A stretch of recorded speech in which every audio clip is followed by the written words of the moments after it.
बेटा 800 परसेंटाइलर्स के साथ और ज्यादा 100 परसेंटाइलर्स की उम्मीद रखते हुए आज मैं आपके सामने ला रही हूं बायोमोलिक्यूल्स का बहुत प्यारा सा और एकदम छोटू सा वन शॉट, जिसमें मैं ये गारंटी लेती हूं कि 80% से ज्यादा चांस है कि इस रिवीजन से आपका जेईई मेंस का सवाल बन जाएगा। ठीक है, मैं आगे बढ़ जाऊं उससे पहले मैं बता दूं रीलोडेड के बेटा अगर आप पीडीएफ भी देख लोगे ना तो भी आपका काम हो जाएगा, क्योंकि जेएमपीपी में से बहुत सवाल बन करके आते हैं। विश्वास बैच हमारा ऑलरेडी स्टार्ट हो चुका है 2025 के जेईई एस्पिरेंट्स के लिए, जिसपे हम खूब मेहनत कर रहे हैं। एंड साथ ही साथ आपका इन्फिनिटी ड्रॉपर्स का बैच वो ऑलरेडी लाइव हो चुका है। तो अगर आप हमारे साथ जुड़े रहना चाहते हैं, जेईई वन टीम के से अपना गाइडेंस लेकर के अपनी जेईई की जर्नी को आगे बढ़ाना चाहते हो, तो बेटा इट्स राइट टाइम, फटाफट ज्वाइन करो। सोचो मत, जितना जल्दी आओगे उतना हम क्विकली स्टार्ट कर पाएंगे।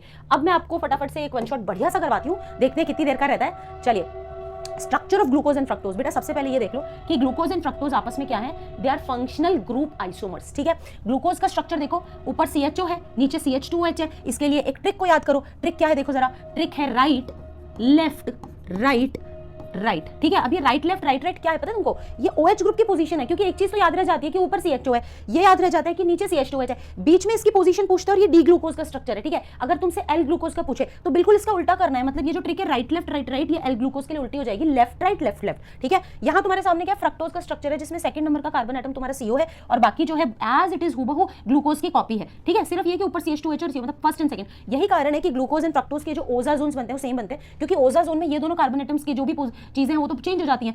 इनके अंदर अगर सिमिलैरिटी है 3 4 5 6 कार्बन एटम में सेम है तो फिर ओजा जोन सेम बनेगा। तो ग्लूकोज एंड फ्रक्टोज के लिए लिख लेना कि इनके सेम ओजा जोन्स बनेंगे। मैं आगे बढ़ती हूं, structure of glucose an important reaction. सबसे पहले हमने रिडक्शन को लिया है, याद रखना ग्लूकोज का रिडक्शन अगर निकल की प्रेजेंस में करवाया जाता है H2 निकल H2 तो सॉर्बिटॉल बनता है, लेकिन यही रिडक्शन किससे करवाया जाता है, HI के साथ प्रोलॉन्ग हीटिंग करवाई जाती है तो एनहेक्सेन बनता है। एनहेक्सेन का यहां स्ट्रक्चर ठीक है, हाँ ठीक है। इससे हमें यह भी पता लगता है कि ग्लूकोज एक स्ट्रेट चेन कंपाउंड है। फिर उसके बाद अपन क्या करवा रहे हैं, हाइड्रोक्सिलअमीन से रिएक्शन करा रहे हैं। हाइड्रोक्सिलअमीन से रिएक्शन कराते हैं तो ऑक्सीन बनता है, जिससे हमें CHO ग्रुप का पता लग रहा है। और अगर अपन HCN से रिएक्शन कराते हैं तो क्या बनता है, साइनोहाइड्रिन बनता है। इससे भी CHO ग्रुप का हमको कंफर्मेशन इसके अंदर मिलता है। फिर हम आगे बढ़ते हैं, हम इसको ब्रोमीन वाटर से रिएक्ट कराते हैं। बेटा ब्रोमीन वाटर एक माइल्ड ऑक्सीडाइजिंग एजेंट है, ये तभी ब्रोमीन वाटर से रिएक्ट कर सकता है अगर इसमें CHO ग्रुप है। कीटोनिक ग्रुप हो गया, कोई और ग्रुप हो गया तो नहीं करेगा, क्योंकि ब्रोमीन वाटर से रिएक्ट करके ग्लूकोनिक एसिड बना रहा है। तो यहाँ ये कंफर्मेशन हो जाती है कि ग्लूकोज के अंदर CHO ग्रुप है। हर एक रिएक्शन पता होनी चाहिए और उससे क्या कंफर्म होता है वो भी पता होना चाहिए। आगे बढ़ते हैं, आपका जो ग्लूकोज है वो ऑक्सीडेशन पर कौन सी वाली, स्ट्रॉन्ग ऑक्सीडेशन, जैसे आप नाइट्रिक एसिड से कर रहे हो तो स्ट्रॉन्ग ऑक्सीडेशन पे सैक्रिक एसिड देता है, एंड ग्लूकोनिक एसिड भी स्ट्रॉन्ग ऑक्सीडेशन पे सैक्रिक एसिड देता है। स्ट्रक्चर में क्या फर्क है, फटाफट नोट करो। ग्लूकोज के स्ट्रक्चर में आपको एक CHO मिलेगा, बाकी सारे हाइड्रोक्सी ग्रुप्स मिलेंगे, पांचों के पांचों। ठीक है, ग्लूकोनिक एसिड के स्ट्रक्चर में आपको जो CHO है वो आपका ऑक्सीडाइज होकर के COOH हो चुका है। ठीक है, बाकी सारा as it is 5 hydroxy groups. और सैक्रिक एसिड में ऊपर भी COOH और नीचे भी COOH में था। हाइड्रोक्सी ग्रुप जो 5 थे इसमें भी और इसमें भी कितने बचे, ओनली 4 बचे, क्योंकि प्राइमरी अल्कोहलिक ग्रुप आपका किसमें ऑक्सीडाइज हो गया, सैक्रिक एसिड के में चेंज होते वक्त वो एसिड में ऑक्सीडाइज हो गया। आगे प्रोसीड करती हूं, स्ट्रक्चर ऑफ ग्लूकोज के अंदर अगर तुम इसको एसिटिक एनहाइड्राइड के साथ रिएक्ट करते हो तो बेटा पेंटा एसिटेट मिलता है। ये OH ग्रुप के 5 OH ग्रुप के होने को कंफर्म करता है। आपको याद हो तो ये जो एक रिएक्शन थी ना ईस्टरिफिकेशन, जिसके अंदर अल्कोहल का होना जरूरी है और एसिड है उसके रिश्तेदार आपस में रिएक्ट करते हैं, कि अल्कोहल के साथ एसिड है उसके रिश्तेदार रिएक्ट करते हैं, and then there is acetate group which is formed. तो यहाँ पेंटा एसिटेट बन रहा है, जिससे पता लग रहा है 5 हाइड्रोक्सी ग्रुप इसमें है। ओजा जोन के लिए मैं आपको बताऊंगी कि बेटा ओजा जोन पे क्वेश्चंस जो है वो आ सकते हैं, इंपॉर्टेंट है ये। होता क्या है कि अगर आप ग्लूकोज को 1 मोल ऑफ फिनाइल हाइड्रोजन के साथ रिएक्ट करते हो तो फिर क्या बनता है, फिनाइल हाइड्रोजोन। लेकिन बेटा अगर 3 मोल्स ऑफ फिनाइल हाइड्रोजन के साथ रिएक्ट करते हो तो क्या बनता है, ओजा जोन। कहीं लिख लो glucose fructose and even mannose, mannose भी तो ग्लूकोज का C2 एपिमर है। तो C1 C2 तक कुछ भी कोई भी ऐसा बायोमोलिक्यूल, मतलब आई मीन कार्बोहाइड्रेट मोनोसैकेराइड जिसमें फर्क सिर्फ या तो C1 में या C2 में है तो फिर वो सेम ओजा जोन बनाएंगे। अगर फर्क C3 C4 C5 C6 में फिर डिफरेंट ओजा जोन बनाएंगे, जैसे ग्लूकोज और गैलेक्टोज डिफरेंट ओजा जोन बनाएंगे, क्योंकि glucose and galactose C4 epimers होते हैं, जबकि ग्लूकोज एंड फ्रक्टोज तो उनमें difference first and second carbon atom पे होता है। Glucose and mannose second carbon atom पे होता है। तो फर्स्ट एंड सेकंड पे डिफरेंट है तो ओजा जोन सेम बनेगा। अगर उसके अलावा कहीं डिफरेंट है तो डिफरेंट ओजा जोन बनेगा। ये क्वेश्चन इंटीजर बेस आ सकता है कि कितने फिनाइल हाइड्रोजन से ओजा जोन बनता है, 3 फिनाइल हाइड्रोजन से, और कितने से फिनाइल हाइड्रोजन बनता है, 1 फिनाइल हाइड्रोजन से। 1 मोल ऑफ फिनाइल हाइड्रोजन से क्या बनेगा, phenyl hydrogen. 3 mole of phenyl hydrogen से क्या बनेगा, ओजा जोन। प्लीज इसको अच्छे से लर्न करो। आगे बढ़ते हैं, साइक्लिक स्ट्रक्चर। बेटा ये भी इंपॉर्टेंट है, इसको बहुत अच्छे से पढ़ लो तुम। वीडियो को पॉज कर लो, मैं आगे चढ़ जाती हूँ, इसको रीडिंग लगाओ, मैं भी तुमको बता देती हूँ। एल्डिहाइड ग्रुप होने के बाद भी ग्लूकोज शिफ्ट टेस्ट नहीं देता है, हाइड्रोजन जो सल्फाइड एडिशन टेस्ट नहीं देता है। ये इस बात का कंफर्मेशन देता है कि ग्लूकोज कहीं ना कहीं कोई ना कोई साइक्लिक फॉर्म एग्जिस्ट कर रहा है, उसका ओपन चेन स्ट्रक्चर, उसका 100% फॉर्म ऑफ एग्जिस्टेंस नहीं है। Penta acetate of glucose does not react with hydroxylamine indicating the absence of free CHO group. ऐसी कौन सी रिएक्शन है जिससे हमें ग्लूकोज की साइक्लिक फॉर्म का हिंट मिल रहा है, मतलब सवाल ये है कि ऐसी कौन सी ऐसी रिएक्शन है जिससे हिंट मिल रहा है। तो ये आपका स्टेटमेंट वाला क्वेश्चन आ सकता है। और ग्लूकोज जो है, जो कि 2 एनोमरिक फॉर्म से मिलता है, which is named as alpha and beta, वो भी आपको इस बात का इंडिकेशन देते हैं कि ग्लूकोज का जो फॉर्म ऑफ एग्जिस्टेंस है वो ओपन चेन के साथ साथ कुछ और भी है। तो प्लीज इसको अच्छे से लर्न कर लेना, ठीक है। आगे मैं प्रोसीड करती हूँ। देखो ये साइक्लाइजेशन हो रहा है। साइक्लाइजेशन का मतलब होता है, वो आप लोगों ने अल्कोहल फिनॉल ईथर चैप्टर में नहीं पढ़ा था कि जो OH ग्रुप होता है वो अटैक मारता है CHO ग्रुप पे, न्यूक्लियोफिलिक एडिशन, जिसमें एसिटल्स, हेमिएसिटल्स, कीटल्स ये सब बनते थे, वो वाली चीज है। तो 5th कार्बन एटम का जो OH ग्रुप है वो इस कार्बोनिल ग्रुप पे अटैक मारता है। कौन सी वाली टेक्निक से? Plus will attack on minus, minus will attack on plus. जैसे कि OH का H+ है तो वो किस पे अटैक करेगा? ऑक्सीजन पे। और O- किस पे अटैक करेगा? आपका इस पे। जैसे O- है तो वो कार्बन पे। तो ऐसा करके एक रिंग स्ट्रक्चर बन जाएगा। अब ये जो रिंग स्ट्रक्चर की फॉर्मेशन हुई है इसको क्या बोलते हैं? हेमिएस्टल फॉर्म ऑफ ग्लूकोज। शक्ल इसकी पायरिन से मिलती है, इसलिए इसको ग्लूकोपाइरिनोज भी बोलते हैं। क्या बोलते हैं बेटा? ग्लूकोपाइरिनोज। ठीक है। अब इसमें एक इंपॉर्टेंट सवाल बनता है कि ओपन चेन फॉर्म में कितने कायरल कार्बन है? 4 हैं। ये कायरल है, ये कायरल है, ये कायरल है, ये कायरल है। और क्लोज चेन में कितने कायरल कार्बन है? 5। 1 2 3 4 5 लिख लो इसको कि ओपन चेन के अंदर कितने हैं? 4। क्लोज चेन के अंदर कितने हैं? 5। आगे प्रोसीड करती हूँ। ये डी ग्लूकोज है, देखो इसको भी अल्फा, ये इसके एनोमर्स हैं। Alpha D glucose and beta D glucose anomers है। सवाल उठता है एनोमर्स कौन होते हैं?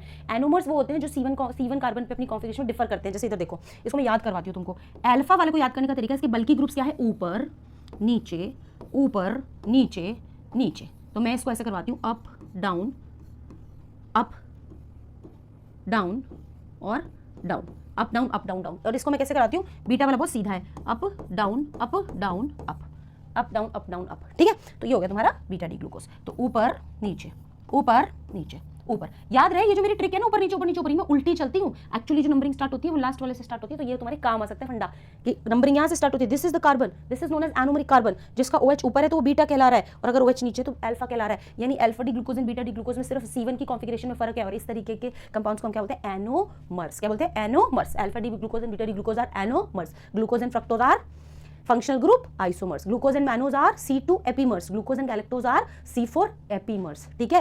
Glucose and ribose are homologues. ये सारी चीजें अपने को पढ़ने की है। फिर एपीमर्स के बारे में बताइए कि एपीमर जो होते हैं वो 2 शुगर्स होती है जो डिफर करती है कॉन्फिगरेशन पे सिंगल सिमेट्रिक कार्बन एटम पे। अब अगर देखो यहाँ पे बाकी सबसे मिलेगा तुम्हें, ग्लूकोज और मैनोज में तुम्हें डिफरेंस मिलेगा सिर्फ किस पे? इधर इसके लेफ्ट में OH है ग्लूकोज में, और मैनोज में तुम देखो तो सेकंड कार्बन एटम के अंदर, सॉरी मैंने थर्ड कार्बन एटम कर दिया, एक सेकेंड।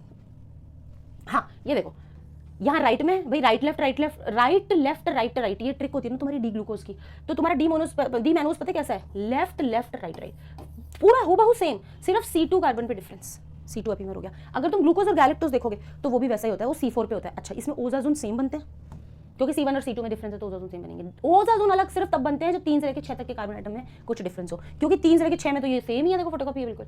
तो इसमें ओजाजोन डिफरेंट नहीं बनेंगे, सेम बनेंगे। ठीक है। फिर इनका साइक्लिक स्ट्रक्चर देख लो, इसमें भी यही फर्क है। फिर आगे बढ़ती हूँ, ग्लूकोज गैलेक्टोज देखो, 1 2 3 4, फोर्थ कार्बन एटम पे OH राइट साइड में और यहाँ फोर्थ कार्बन एटम पे OH लेफ्ट साइड में। यानी ग्लूकोज में जो ट्रिक थी ना right left right, right left right right, वो गैलेक्टोज में पता क्या हो जाएगी? Right left left right. चौथे कार्बन पे डिफरेंस आ गया। अब यहाँ चौथा डिफरेंट है, मैंने कहा था 3 4 5 6 में से कोई भी डिफरेंट होगा, 3 4 5 6 में से कोई भी डिफरेंट होगा तो उस केस में फिर ओजाजोन भी अलग बनेगा। 1 या 2 पे डिफरेंस होगा, ओजाजोन सेम बनेगा, इसका ध्यान रखना। आगे प्रोसीड करते हैं, डाइसेक्राइड्स को भी निपटा लेते हैं। डाइसेक्राइड्स में तो मैम ने बहुत अच्छी ट्रिक दे रखी है, एक सीक्वेंस याद करना है, श्यामलाल, यानी कि सुक्रोज माल्टोज लैक्टोज। अब दोनों का एक common monomer which is glucose, glucose glucose and glucose. और अनकॉमन मोनोमर कौन सा होगा? अनकॉमन मोनोमर है फ्रक्टोज, माल ही माल है ना तो ग्लूकोज ही ग्लूकोज है, माल ही माल है मतलब ग्लूकोज ही ग्लूकोज है, माल ही माल है मतलब ग्लूकोज ही ग्लूकोज है, ग्लूकोज एंड ग्लूकोज। ठीक है। और लैक्टोज क्या है? लैक्टोज के नाम में तुमको गैलेक्टोज तो नहीं दे रहा है, तो अगला कौन होगा? गैलेक्टोज। गैलेक्टोज इज, याद करो गैलेक्टोज क्या है? C4 एपीमर है ग्लूकोज का ही। ठीक है। अब इसमें अल्फा बीटा भी कर लेते हैं, alpha beta, alpha alpha, beta beta. ठीक है। Alpha beta, alpha alpha, beta beta. गिनती कहाँ से शुरू करी थी? पहले नर्सरी में मैम ने क्या सिखाया था? 1 के बाद 2 आता है, फिर 1 के बाद, फिर 2 के बाद 4 आता है, 2 के बाद 4 आता है, यानी सुक्रोज इज 1 2 शुगर। बेटा 1 2 का मतलब है दोनों के कार्बोनिल कार्बन आपस में ग्लाइकोसिडिक लिंकेज से जुड़ गए। अब यहाँ पे एक चीज ऐड कर लो, ग्लाइकोसिडिक लिंकेज वो लिंकेज होती है जो मोनोसैकेराइड्स को आपस में जोड़ती है टू फॉर्म ओलिगोसैकेराइड्स और पॉलीसैकेराइड्स। ठीक है। तो ग्लाइकोसिडिक लिंकेज बोलते हैं। ये किस तरीके की लिंकेज होती है? ईथर लिंकेज होती है। तो ग्लाइकोसिडिक लिंकेज, ग्लूकोज का पहला कार्बन इन्वॉल्व है, फ्रक्टोज का दूसरा कार्बन इन्वॉल्व है, तो इस केस में क्या हो जाएगा? दोनों के मेन फंक्शनल ग्रुप से वाले कार्बन इन्वॉल्व है, तो it turns to be non reducing. ये क्या हो जाएगा? रिड्यूसिंग शुगर नहीं रहेगा, सारे फंक्शनल ग्रुप गए काम से, तो नॉन रिड्यूसिंग। जबकि इसमें ग्लूकोज का पहला इन्वॉल्व है और दूसरे ग्लूकोज का चौथा इन्वॉल्व है, तो दूसरे ग्लूकोज का पहला बच गया, पहला वाला बच गया ना, रिटेन रह गया, और फर्स्ट वाला ही तो था उसका फंक्शनल ग्रुप, तो किसी एक का फंक्शनल वाला बच गया ना, तो ये क्या हो जाएगा? रिड्यूसिंग हो जाएगा, ये रिड्यूसिंग हो जाएगा। फिर देखो ग्लूकोज एंड गैलेक्टोज, यहाँ ट्विस्ट है बेटा, पॉइंट टू बी नोटेड। ये 1 of glucose and 4 of galactose नहीं है, ये एक्चुअली 4 1 लिखा जाना चाहिए था इसको, 4-1 लिखते तो और बेटर क्लैरिटी आती तुमको। 4-1 1-4 तो क्या रटाने के हिसाब से मैं लिख देती हूँ, बट एक्चुअली 4-1 है ये। 4-1 में ग्लूकोज का 4th कार्बन और गैलेक्टोज का 1st कार्बन। अब तुम याद करो, गैलेक्टोज का जो 1st कार्बन है वो तो चलो गया, लेकिन ग्लूकोज जिसका 4th है तो उसका मतलब 1st बच गया। ग्लूकोज का 1st ही तो फंक्शनल ग्रुप वाला कार्बन होता है, तो ये क्या हो गया, ये भी आपकी रिड्यूसिंग बच गया, तो रिड्यूसिंग होगी। दोनों ध्वस्त हो गए तो नॉन रिड्यूसिंग। तो मेरे ख्याल से सारी डिटेल इसके बारे में आ गई, डाइसैकेराइड्स की सब कुछ अच्छे से याद हो गया इसका, ठीक है। अब आता है तुम्हारा ये देखो, ये मैंने पता क्यों स्निप लगाया ये वाला, ये मैंने इसलिए लगाया तुम्हें बताने के लिए कि गैलेक्टोज का पहला है और ग्लूकोज का 4th है, भूल मत जाना कि जल्दबाजी में गलत लर्न करके चले जाओ। फिर आता है तुम्हारा पॉलीसैकेराइड्स। पॉलीसैकेराइड्स में इसको भी एक कैसे याद करना, एक सीक्वेंस है, starch cellulose glycogen, starch cellulose and glycogen, starch cellulose glycogen, ऐसे इसको लर्न करना है। अब इसको alpha beta alpha, starch cellulose glycogen इस सीक्वेंस में लर्न करो। इसके आगे लिखो अल्फा, इसके आगे लिखो बीटा, इसके आगे लिखो alpha, alpha beta alpha, alpha beta alpha, ठीक है। क्या चीज़ बताऊँ तुमको, इनकी सिमिलैरिटी और डिफरेंसेस हो गए। Starch cellulose glycogen, starch is composed of alpha D glucose, cellulose is composed of beta D glucose and glycogen is composed again of alpha D glucose. इतनी सी ट्रिक से तुमने बहुत कुछ लर्न कर लिया, ठीक है। अब एक प्यारी सी स्टोरी सुनाती हूँ कि जो तुम्हारा स्टार्च होता है, स्टार्च उसके 2 कंपोनेंट्स होते हैं। उसमें पहला कंपोनेंट क्या है, एमाइलोज, दूसरा कंपोनेंट क्या है, एमाइलोपेक्टिन। बहुत सारे बच्चों को ये स्टोरी बहुत अच्छे से याद होगी, ठीक है, जिसमें से एमाइलोज नाम से भी सीधा और हरकतों से भी सीधा। अब एमाइलोज अगर सीधा है तो कैसा सीधा होगा, नाम से सीधा मतलब सॉल्यूबल है। सीधे लोग घुल मिल जाते हैं, सीधे लोग कितने कम होते हैं, 15 से 20% है। सीधा है मतलब ब्रांचिंग नहीं है, नो ब्रांचिंग नहीं है, तो लिंक कैसा होगा, C1 C4, क्योंकि 1 के आगे 4, 4 के आगे 1, 1 के आगे 4, 4 के आगे 1, मैं तुम्हें दिखाती हूँ, देखो 1 के आगे 4, 4 के आगे 1, 1 के आगे 4, तो ये पूरा सीधा सीधा चल रहा है। जबकि अगर 1 से आप 6 को लिंक कर दो, 1 से आप 6 को लिंक कर दो तो ब्रांचिंग निकल जाती है। तो क्योंकि ये तो हमारा नाम का भी सीधा, काम का भी सीधा है, तो इसके अंदर 1,4 ग्लाइकोसिडिक लिंकेजेस हैं। जबकि एमाइलोपेक्टिन तो इनसॉल्युबल हो गया, उल्टा डिफरेंस के हिसाब से उल्टा कर दो, ये बचा हुआ कितना हो गया, 80 to 85%। बट टेढ़े लोग तो आजकल ज़्यादा ही मिलते हैं ना, ज़्यादा ऐसे गैलियम जैसे गेले लोग तो कमी मिलते हैं ना, कि बेटा बायोमोलिक्यूल्स में ये सारे इंपॉर्टेंट टॉपिक्स करके जाना। तो बच्चे कह रहे मैम वो इंपॉर्टेंट टॉपिक्स लिस्ट मत दो, आप तो इंपॉर्टेंट टॉपिक्स पढ़ा दो। अलो आ गई मैम पढ़ाने, क्योंकि मैम क्या है, मैम तो गैलियम है। अब गैलियम कौन सा एलिमेंट होता है, गैलियम वो एक्सेप्शनल एलिमेंट होता है जो हथेली पे पिघल जाता है, because it is very less melting point but very high boiling point. Ma'am भी गुस्से में तो उबल जाती है, लेकिन जरा सा इमोशन दिखाते ही पिघल जाती है, तो मैम का नाम भी तो गैलियम पड़ा हुआ है, ठीक है।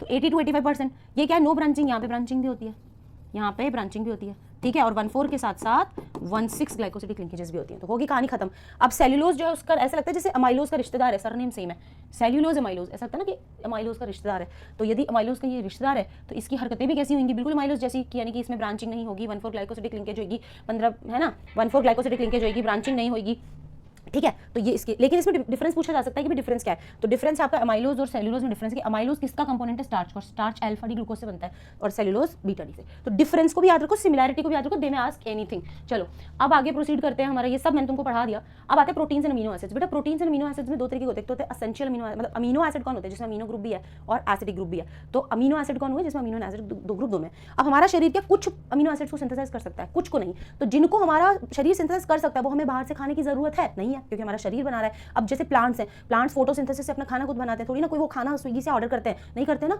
हम लोग ऑर्डर करते हैं, क्योंकि हम अपना खाना हमारा शरीर खाना नहीं बनाता, हमें बाहर से खाना पड़ता है। लेकिन हमारा शरीर कुछ प्रोटीन्स हैं जिनको सिंथेसाइज कर सकता है। तो जिन प्रोटीन्स को हमारा बॉडी सिंथेसाइज करता है उसको हमें लेने की जरूरत नहीं है बाहर से, तो हम उसको बोलते हैं नॉन एसेंशियल। लेकिन कोई ऐसे भी प्रोटीन होते हैं, अमीनो एसिड्स होते हैं जो हमारी बॉडी नहीं उसको सिंथेसाइज कर सकता, तो हमें बाहर से खाने पड़ते हैं, हम बोलते हैं एसेंशियल। एसेंशियल और नॉन एसेंशियल में देखो, ये जो स्टार लगे हुए ये नॉन एसेंशियल है, ये जो स्टार लगे हुए ना बेटा ये नॉन एसेंशियल है। अब तुम कहोगे मैम ये नॉन एसेंशियल हमें कैसे लर्न होंगे, तो बहुत ज्यादा नाम भी घटिया घटिया, तो फिर एमबी मैम है ना ट्रिक के साथ बिल्कुल हाजिर है। ये जितने भाई टोटल 20 अमीनो एसिड्स होते हैं, जिसमें से 10 एसेंशियल होते हैं, 10 नॉन एसेंशियल होते हैं। मैं तुम्हें नॉन एसेंशियल याद करवा देती हूँ, बच्चे हुए सारे एसेंशियल ऐसे कर लेना, जो एमबी मैम ने याद करवाए वो नॉन एसेंशियल, जो नहीं करवाए वो एसेंशियल। तो तुम एटलीस्ट स्क्रूटन कर सकते हो, आंसर लगा सकते हो। ट्रिक नंबर 1 है गा गा गा। गा गा गा का मतलब है कि जी और ए से शुरू होने वाले सारे के सारे अमीनो एसिड, जी और ए से शुरू होने वाले सारे के सारे अमीनो एसिड कौन से नॉन एसेंशियल होते हैं। तो तुम्हारे ये सॉरी ओहो मैंने शायद उल्टा बोल दिया, स्टार लगे हुए एसेंशियल है और स्टार नहीं लगे हुए नॉन एसेंशियल है, सॉरी। तो गा गा गा ये देखो ये नॉन एसेंशियल, ग्लाइसिन एलेनिन, गा फिर आगे आ जाओ, गा और गा, ठीक है। तो 6 अमीनो एसिड कवर हो गए। इसमें एक एक्सेप्शन याद करना है, इतने सारे याद करने से बजाय अच्छा है कि तुम एक एक्सेप्शन याद कर लो, आर्जिनिन। आर्जिनिन भी ए से शुरू होता है बट वो एसेंशियल है, तो बस एक आर्जिनिन याद करोगे तो 6 का फायदा हो जाएगा कि गा गा गा से शुरू होने वाले सब ही नॉन एसेंशियल है एक्सेप्ट आर्जिनिन, ठीक है। अब बचे 4, 6 तो याद हो गए, बचे 4 कौन है, मेरी सिस्टर सिस्टीन, सेरीना सेरीन। मैं ट्रिक पता कैसी बनाने की कोशिश करती हूँ जिससे ये नाम याद हो सके, मेरी सिस्टर सिस्टीन, सेरीना सेरीन। किसमें प्रो है इस टेबल में, कौन सी वाली टेबल है, देखो टी से मैंने टेबल बनाया तो वो लिंक नहीं हो रहा था, भाई टायरोसिन कैसे याद आएगा टेबल से, तो मैंने कर दिया टायर वाली टेबल। तो मैं हमेशा तुमको ये फनी सी टेबल विजुअलाइज करवाती हूँ जिसमें ना टायर लगे हुए हैं, और टायर के आसपास ना मैं क्या करूँगी पता है तुमको, अभी क्या मैं टाइम पास करूँगी, ये बेंजीन रिंग बनाऊंगी मैं, इससे तुम्हें पता लगेगा कि टायरोसिन जो है वो एरोमेटिक अमीनो एसिड है ना। एक पंथ दो काज, टायर वाली टेबल में बहुत प्रो है। मेरी एक बहन है जिसका नाम है सेरीना, तो मेरी सिस्टर सिस्टीन, सेरीना, सेरीन, इस टायर वाली टेबल में टायरोसिन बहुत प्रो है, मतलब इस टेबल को रटा पड़ा है उसने, प्रो। तो ये सारे नॉन एसेंशियल है। अब जैसे नाम आता है फिनाइल एलानिन, तो फिनाइल एलानिन आती है, तुम समझोगे फिनाइल एलानिन तो मैम ने नहीं पढ़ाया, तो उसका मतलब क्या हुआ, इसका मतलब वो एसेंशियल अमीनो एसिड है, क्योंकि मैम ने हमें नॉन एसेंशियल याद करा रखे हैं। लेकिन एसेंशियल की भी ट्रिक है, वीआईपी हॉल में टीटी, तो वैसे भी कर सकते हो, मैंने उसको वैसे नहीं किया हुआ है। अब आती है अगली ट्रिक। देखो अब अगली ट्रिक क्या है, सल्फर कंटेनिंग अमीनो एसिड। तो यार इतना बायोमोलिक्यूल पढ़ोगे तो ऐसा नहीं लग रहा मैम सिर में दर्द हो गया, इतना बायोमोलिक्यूल आपने हमें पढ़ा दिया कि हमारे तो सिर में दर्द हो गया। तो सिर में दर्द में सिर्फ दर्द का कुछ नहीं है, दर्द का देखो कोई कुछ नहीं कर सकता, दर्द का इलाज नहीं है। सिर में दर्द में सिर सिस्टीन एंड मेज मीथियोनिन, सिस्टीन मीथियोनिन, ठीक है। तो ये सल्फर कंटेनिंग अमीनो एसिड्स की ट्रिक है। फिर ना मैंने कुछ ईजी करने का कोशिश किया है, जैसे एसिडिक अमीनो एसिड्स कोई पूछे तो तुम फालतू में इसको छोड़ के मत जाना, मतलब तुम्हें लग रहा होगा कि मैम इतना तो नहीं हो पाएगा हमसे, तो मैं तुम्हें कह रही हूँ हो जाएगा, भरोसा करो हो जाएगा। कोई एसिडिक अमीनो एसिड पूछे तो पूरे 20 अमीनो एसिड्स में वो सिर्फ 2 अमीनो एसिड्स एसिडिक है जिनके नाम में सरनेम लगा हुआ है एसिड का, यानी कि एस्पर्टिक एसिड एंड ग्लूटामिक एसिड। खत्म हो गया लर्न। आगे देखो अमाइड्स कोई पूछे कि इनमें से कौन अमाइड्स हैं, तो यार जब एस्पर्टिक एसिड एंड ग्लूटामिक एसिड दो ही एसिडिक अमीनो एसिड है, तो एस्परजीन एंड ग्लूटामीन मिलते जुलते नाम है ना, यही दो क्या है, ये अमाइड्स हैं। आगे देखो मैंने तुम्हें थोड़ी देर पहले एक वो नहीं करवाई थी टायर वाली टेबल, टायर वाली टेबल, ये देखो टायर वाली टेबल ये करवाई थी ना मैंने, ये देखो ये करवाई थी। तो मैंने क्या किया था, इसे बेंजीन रिंग लटका दी थी। अभी तुम्हें दिखने ये इतना ज्यादा अजीब है और इसको वियर्ड बोल लो या इसको फनी बोल लो कि मैम ने बेंजीन लटका दी थी 4। तुम्हें अगर कहीं ऑप्शन में आ गया ना भाई एरोमेटिक अमीनो एसिड, तुमने तुरंत देके टिक लगाना है कि टायर वाली टेबल से टायरोसिन जो होता है वो आपका एरोमेटिक होता है। फिर आपका फिनाइल एलानिन के तो नाम में फिनाइल है, क्यों छोड़ रहे हो इसको, पूरे 20 अमीनो एसिड में एक ही ऐसा अमीनो एसिड इसके नाम में फिनाइल आता है और वही एरोमेटिक है। दूसरा टायर वाली टेबल, ठीक है। आगे बढ़ते हैं basic amino acid. Basic amino acid में आते हैं लाइसिन एंड आर्जिनिन, और उसके अलावा सल्फर कंटेनिंग अभी बताए थे cysteine and methionine, hydroxy containing serine and threonine, ठीक है। अब आते हैं अपन इनके 1 लेटर कोड पे, जिसको कि जनवरी अटेम्प्ट में पूछा गया था। तो 1 लेटर कोड को भी अपन कर लेते हैं, नाम बिगाड़ दो, जैसे मैं सबके नाम बिगाड़ती हूँ। ग्लूटामिक एसिड को कर दो ग्लू, और ग्लू का ई याद कर लो। एस्पर्टिक एसिड को कर दो एस्पर्डिक एसिड, 2-4 बार बोल के देखो, ड एस्पर्टिक नहीं एस्पर्डिक, तो हो जाएगा ये डी, इसका 1 लेटर कोड जाएगा। ग्लूटामिन जो है ग्लूटामिन, इसको क्यूटामिन, ठीक है, ग्लूटामिन नहीं क्यूटामिन, तो क्यू हो जाएगा। एस्पर्जिन का ई एन हो जाएगा, N, N is the dominating word. और आर्जिनिन की स्पेलिंग अगर मोनिका मैम से बोलोगे तो मोनिका मैम इसको आर से भी स्टार्ट कर सकती है, तो आर्जिनिन। लाइसिन को कुआलालंपुर के के से कर लो, टायरोसिन का वाई प्रोमिनेंट करता है तो वाई कर लो, ट्रिप्टोफेन को ट्विप्टोफेन कर लो, ट्विप्टोफेन, ट्रिप्टोफेन को क्या कर लो, ट्विप्टोफेन, ठीक है। और लास्ट आपका फिनाइल एलानिन, तो वैसे तो इसका नाम फिनाइल एलानिन है, लेकिन अगर मेरे से पूछोगे कि स्पेलिंग क्या होती है, हो सकता है मैं लिख दूं फिनाइल एलानिन, हो सकता है ना मैं लिख दूं, फ्रेंच वगैरह में तो ऐसी स्पेलिंग्स होती हैं, एलानिन, ठीक है। तो उससे इसका 1 लेटर कोड जाएगा एफ। तो कितना इजी हो गया, इसको 5-7 बार करके देखो, बहुत इजी है। फिर आता है बेटा ज्विटराइन। ज्विटराइन क्या होता है, न्यूट्रल डाइपोलर फॉर्म होता है अमीनो एसिड का, जिसमें एसिड ने अपना प्रोटॉन छोड़ा हुआ होता है और बेस ने एक्सेप्ट किया हुआ होता है। तो ये न्यूट्रल क्यों होता है, क्योंकि इसमें equal and opposite positive and negative charges होते हैं, equal and opposite positive negative charge. CW minus है तो NH2 प्लस है, तो equal and opposite positive and negative charges. अच्छा, ये जो फॉर्म है जिसको अपन ज्विटराइन बोलते हैं, ये इलेक्ट्रिक फील्ड के इन्फ्लुएंस में इसमें अमीनो एसिड मूव नहीं करता, क्योंकि कहने को ये चार्ज है, कहने को ये न्यूट्रल है, क्योंकि चार्जेस इक्वल एंड अपोजिट है। अच्छा, हर एक अमीनो एसिड का एक पर्टिकुलर पीएच होता है जिस पर एग्जिस्ट करता है, उस पीएच को बोलते हैं आइसोइलेक्ट्रिक पॉइंट। अब इसमें क्वेश्चन बन के आता है, बता देते हैं, 1 मिनट लगेगा तुमको समझने में, ट्रिक से समझो। इस पीएच पे ज्विटराइन की फॉर्म में एग्जिस्ट कर रहा है।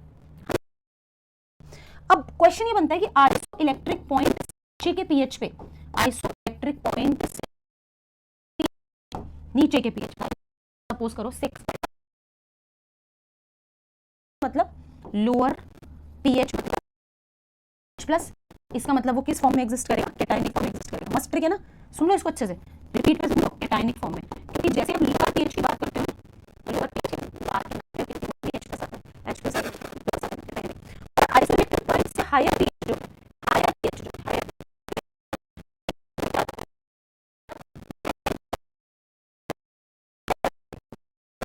नोड की तरफ कब जाएगा, क्रिस्टल चार्ज। प्रोटीन में जो तो मैंने सबसे इंपॉर्टेंट चीज जो बतानी है वो पता है क्या बतानी है,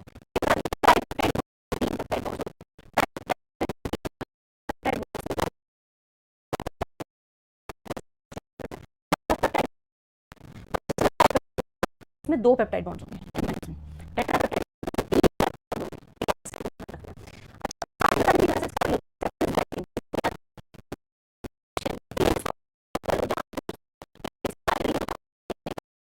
लाइसिन के अंदर आपका R ग्रुप जो होता है वो भी H ही होता है, और H तो ऑलरेडी होता है, ये जो स्केलेटन रहता है अमीनो एसिड का उसमें एक हाइड्रोजन होता है, और आपका एल्काइल ग्रुप भी H ही होता है, तो इसलिए ये कायरल नहीं होता, एक कायरल होता है। अब आते हैं स्ट्रक्चर ऑफ प्रोटीन। तो स्ट्रक्चर ऑफ प्रोटीन क्या है, देखो प्राइमरी स्ट्रक्चर बहुत सारे अमीनो एसिड किस सीक्वेंस में आपस में जुड़े हुए हैं, सीक्वेंस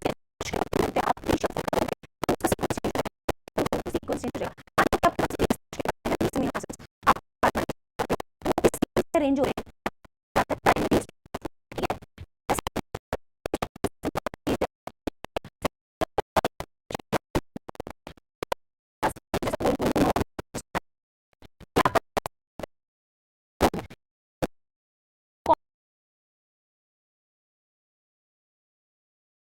से क्लासिफाई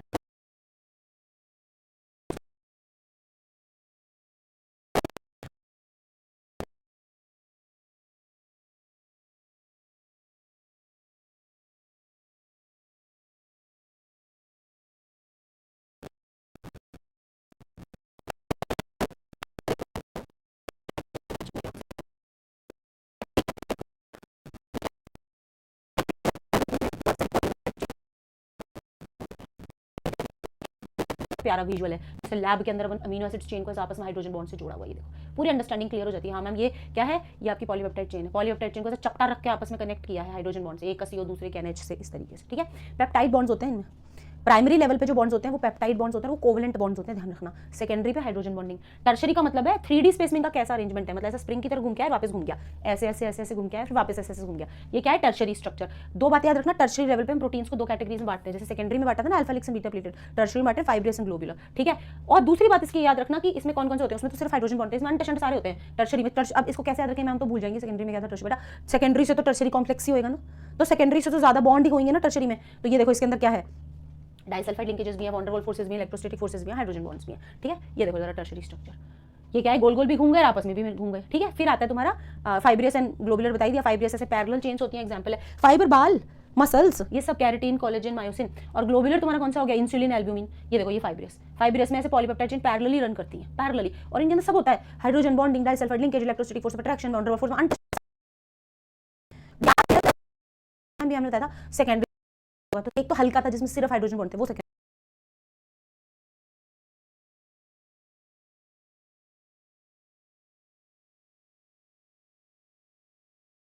हमने पढ़ लिया ग्लोबुलर आपस में, देखो कैसे रुई के फांके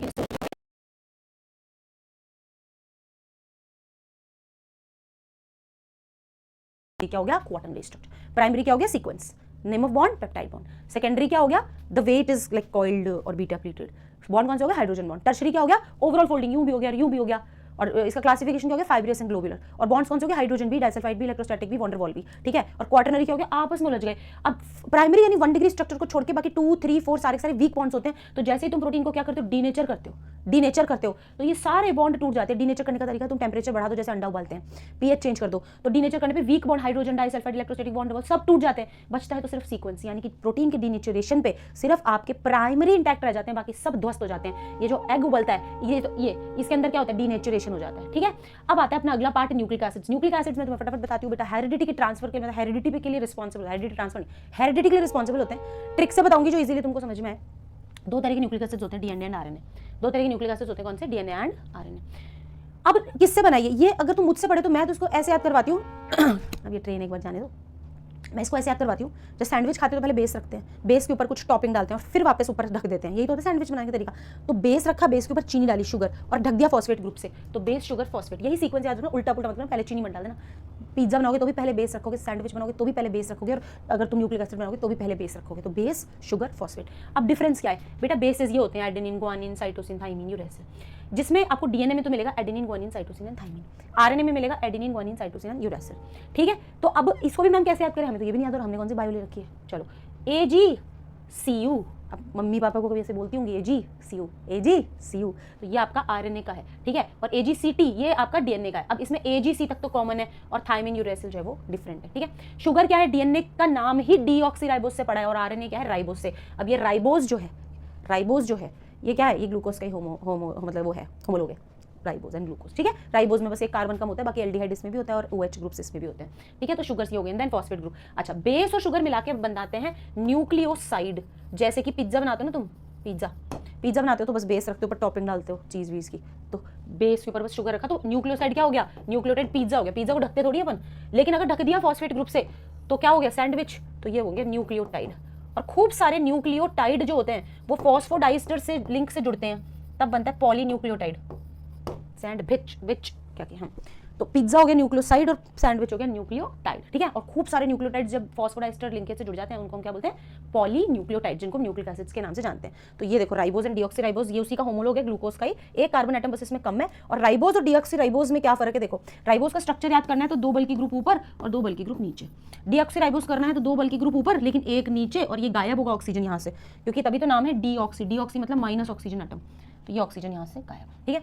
आगे पढ़ते हैं डीएनए, ये फॉस्फोडाइस्टर लिंकेज के बारे में आपको ऑलरेडी बता चुकी हूँ, है ना, और न्यूक्लियोसाइड और न्यूक्लियोटाइड बता चुकी हूँ। हाँ, एक इंपॉर्टेंट बात जो अब जान लो, एडेनिन सिर्फ थाइमिन से ही पेयरिंग करता है और साइटोसिन सिर्फ ग्वानिन से करता है। मतलब अगर ए है तो उसके सामने टी ही आएगा, और अगर सी है तो उसके सामने जी ही आएगा, जी है तो उसके सामने सी ही आएगा, सी आएगा, टी के सामने ए आएगा। नहीं, मैं रैंडमली कुछ लिखती हूँ कोडिंग, देखो ए सी G T A T G. अब इसके सामने वाला जो स्ट्रैंड है वो क्या होना चाहिए, ए के सामने टी ही रखना है, सी के सामने जी ही रखना है, जी के सामने फिर सी रखना है, टी के सामने ए रखना है। ए की दोस्ती सिर्फ टी से, टी की दोस्ती सिर्फ ए से, जी की दोस्ती सिर्फ सी से, सी की दोस्ती सिर्फ जी से। ए के सामने टी के सामने ए और जी के सामने सी। तो सामने वाले स्टैंड की कोडिंग हमें पता लग गई। तो ए सिर्फ टी के साथ बॉन्डिंग करता है, डबल बॉन्ड बनाता है, जी सी के साथ बॉन्डिंग करता है, ट्रिपल बॉन्ड बनाता है। नेक्स्ट आता है अपना बेटा विटामिन। अब विटामिन क्या चीज़ है, देखो जरा एक सेकेंड।